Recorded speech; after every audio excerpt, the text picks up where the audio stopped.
Welcome to रोजगार classes. आज हम 1857 के विद्रोह एवं क्रांति को पूरी तरह से क्लास में चर्चा करेंगे।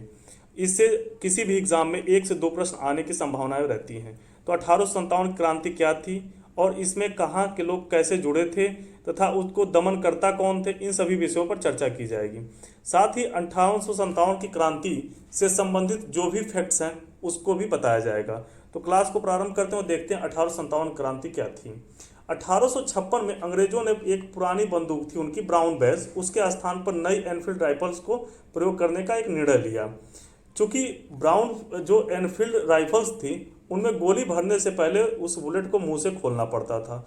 चूंकि इनकी कारतूसों को बनाने में गाय एवं सुअर की चर्बी का प्रयोग होता था, जिससे हिंदू एवं मुस्लिम दोनों की धार्मिक आस्था आहत होने लगी।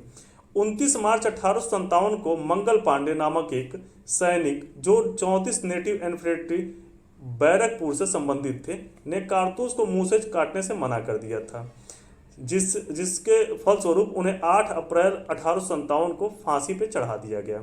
अब बैरकपुर पूछा जाता है कहाँ पे है, तो यह है पश्चिम बंगाल में। अब आगे चलते हैं, क्लास को देखते हैं कि ये विद्रोह का प्रारंभ कब से हुआ। तो विद्रोह का प्रारंभ 10 मई 1857 से प्रारंभ हुआ। कहाँ से हुआ, तो मेरठ से हुआ। लॉर्ड कैनिंग उस समय के गवर्नर जनरल थे तथा प्रधानमंत्री जो थे, प्रधानमंत्री पाम ईस्टर्न थे, या ब्रिटेन के प्रधानमंत्री थे पाम ईस्टर्न, लेबर पार्टी से संबंधित थे। और उस समय जो पत्रकार थे WH रसेल साहब थे, जो लंदन टाइम्स से संबंधित थे। यह फैक्ट्स हैं जिन्हें आपको याद करना चाहिए और यही परीक्षा में पूछे जाते हैं।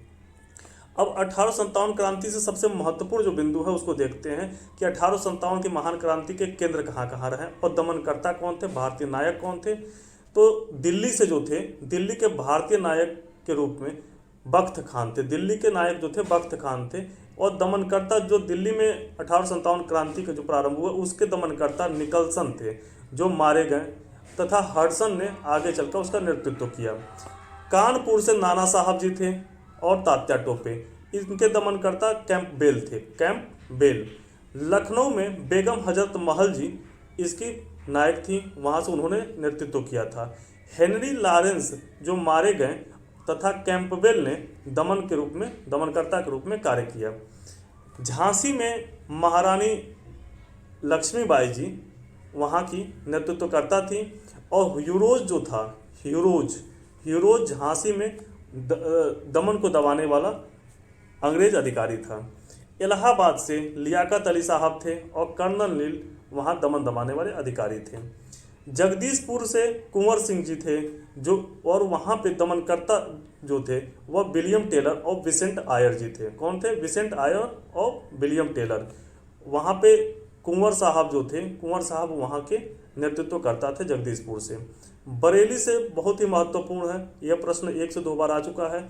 खान बहादुर खान साहब थे। हडसन जो था वो ब्रिटिश अधिकारी था, वह वहाँ पे दमनकर्ता के रूप में कार्यरत था।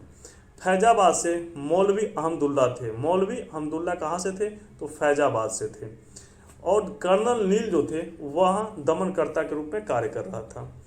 फतेहपुर बहुत ही महत्वपूर्ण, फतेहपुर से कौन था, अजीमुल्ला साहब। अजीमुल्ला साहब नेतृत्व करता थे। और जनरल रेनल्ड जो था, जनरल रेनल्ड वहाँ पे ब्रिटिश अधिकारी था जो दमन को दबाने का कार्य कर रहा था। कुछ महत्वपूर्ण तथ्य हैं जिसके विषय में जानना हमें आवश्यक है। महत्वपूर्ण तथ्य यह है कि पील कमीशन क्या था, परीक्षा में पूछा जाता है पील कमीशन किससे संबंधित है। तो 1857 की क्रांति के मामले की जांच हेतु यह नियुक्त किया गया था। और अगला जो फैक्ट है वह है सिख, गोरखा और पठानों को जिन्होंने 1857 की क्रांति में अंग्रेजों की सहायता की थी, उन्हें लड़ाकू जातियों के रूप में घोषित किया गया तथा बड़ी संख्या में सेना में उनकी भर्ती की गई। अब देख लेते हैं 1857 क्रांति जो हुई थी वहाँ कौन कौन सा मैप के माध्यम से देख लेते हैं कहाँ कहाँ संबंधित है। तो मेरठ आप देख सकते हैं उत्तर प्रदेश, दिल्ली है आपका, आगरा है, ग्वालियर, झांसी, वाराणसी, कानपुर, लखनऊ और आरा जहाँ से कुंवर साहब थे। जबलपुर भी संबंधित था, तो इसे भी देख लीजिए। चूँकि यह क्रांति नर्मदा नदी के दक्षिण में नहीं जा पाई, इसलिए कहा जाता है क्रांति असफल भी रही। पूर्वोत्तर में भी इसका कोई विशेष वहाँ पे इसका प्रभाव नहीं दिखाई देता है। इस राजस्थान गुजरात इधर के क्षेत्रों में भी इसका कोई विशेष प्रभाव दिखाई नहीं दे देता है। तो इसी कारण कहा जाता है यह क्रांति असफल रही। अब प्रश्न आता है तात्या टोपे कौन थे। तो तात्या टोपे का वास्तविक नाम रामचंद्र पांडुरंग था। एक मित्र के धोखे के कारण 18 अप्रैल 1859 को शिवपुरी में अंग्रेजों द्वारा इन्हें फांसी पर लटका दिया गया था। अगला जो फैक्ट है वह बहुत ही महत्वपूर्ण है। भारतीय सैनिकों को सेना में ऊंचे से ऊंचा पद प्राप्त करने वाला जो पद था वह क्या था? सूबेदार। सूबेदार उस समय भारतीय सैनिकों को सबसे ऊंचा पद जो दिया जाता था वह सूबेदार तक ही बस था। यूरोज ने एक कथन कहा है लक्ष्मीबाई की वीरता से प्रभावित होकर। उन्होंने कहा है कि क्रांतिकारियों में वह एक अकेली मर्द थी। यहाँ मर्द का तात्पर्य ये होता है कि बलिष्ठ एवं तात्कालिक निर्णय लेने वाला व्यक्ति। तो वहाँ पे यूरोज ने लक्ष्मीबाई की वीरता से प्रभावित होकर यह कथन कहा है। चलिए आगे देखते हैं 1857 की क्रांति के बारे में इतिहासकारों का क्या मत है। तो बी.डी. सावरकर साहब कहते हैं यह भारत का प्रथम स्वतंत्रता संग्राम था। यह प्रश्न सीधे यहीं से ऐसे ही पूछा जाता है कि भारत का प्रथम स्वतंत्रता संग्राम था, किसका कथन है? तो बी.डी. सावरकर साहब का है। बर्बरता एवं सभ्यता के बीच का युद्ध था, यह कहा है टी.आर. होम्स ने। सर जॉन लॉरेंस एवं सीले ने कहा है यह पूर्णतः सिपाही विद्रोह था। क्योंकि अंग्रेज थे तो वह इस विद्रोह को एक क्रांति के रूप में नहीं देखना चाहते थे, उसको इस प्रकार से अपने इतिहास के माध्यम से उन्होंने बताया है। डिजरायली साहब ने कहा है यह राष्ट्रीय विद्रोह था। क्या था? राष्ट्रीय विद्रोह था। हिंदू मुसलमानों का अंग्रेजों के विरुद्ध एक षड्यंत्र है, यह कथन है जेम्स आउट्रम और सीले का। किसका है? जेम्स आउट्रम एवं सीले का। विद्रोह की असफलता के कुछ कारण भी रहे, उस कारणों को भी चर्चा कर लेते हैं और देखते हैं विद्रोह की असफलता के कारण क्या थे। तो पहला कारण था सीमित विस्तार था इसका, अभी आपको मैप के माध्यम से बताया गया है। नर्मदा के दक्षिण में विद्रोह नहीं फैल सका, यह भी एक कारण रहा।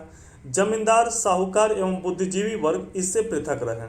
इससे जमींदार, साहूकार एवं बुद्धिजीवी वर्ग पृथक रहे, उसे अलग रहे। ब्रिटिश साम्राज्य की सैन्य श्रेष्ठता तो थी ही, जो आपको पता है।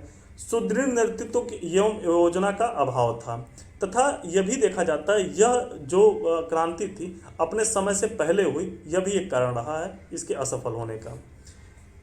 साथ ही अब देखते हैं पटियाला, जिंद, ग्वालियर, हैदराबाद के राजघरानों ने विद्रोह को कुचलने में सहयोग किया, यह अंग्रेजों के साथ खड़े रहे। तो यहाँ पे आपका पूरा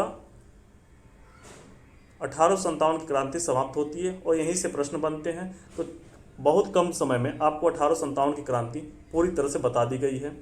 जब MCQ कराया जाएगा तो और भी डाउट आपके क्लियर हो जाएंगे। इस क्लास को 1 से 2 बार देखिए, आपका 1857 क्रांति पूरी तरह से तैयार हो जाएगा। साथ में अगर आपको वीडियो हमारी पसंद आई हो तो उसे लाइक करें, कोई प्रश्न आपका बनता हो तो कमेंट करें, कोई सुझाव देना हो तो कमेंट करें, वीडियो को सब्सक्राइब करें और ज़्यादा से ज़्यादा शेयर करें। धन्यवाद। जय हिंद, जय भारत।